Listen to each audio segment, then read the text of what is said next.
Merci, je voudrais saluer tous les élus qui sont présents, les élus municipaux, les élus départementaux, saluer la députée, saluer le président du département, saluer monsieur le préfet, et puis dire évidemment l'admiration que nous portons aujourd'hui au vu de l'histoire qui nous a été racontée aux deux co-détenus qui, dans leur cellule, pendant 10 ans, donc une longue peine, ont eu à porter un projet comme celui-là.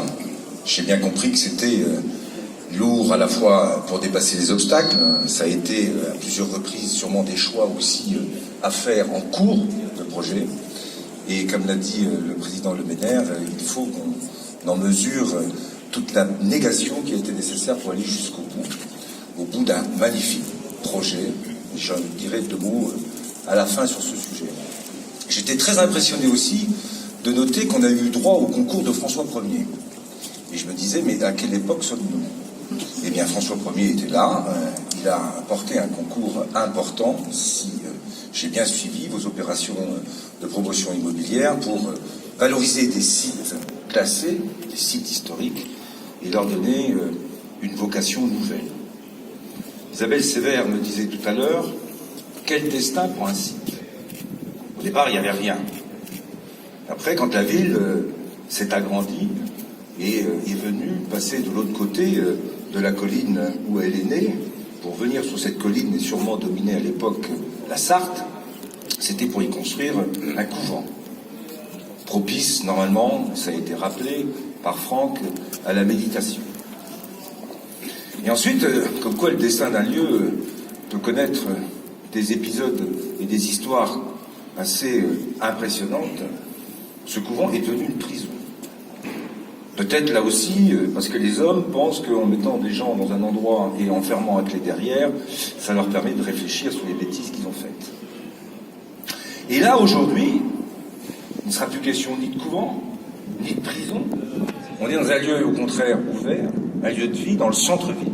Et ça, c'est un choix très important. Pour donner à ce lieu un destin complètement nouveau. En tirant tout le bénéfice de ce qu'a été le choix architectural de la méditation et ensuite de l'enfermement, pour en faire un lieu ouvert, un lieu d'habitation et un lieu où la diversité de tous ceux qui vont participer à l'activité de ce lieu est suffisamment grande.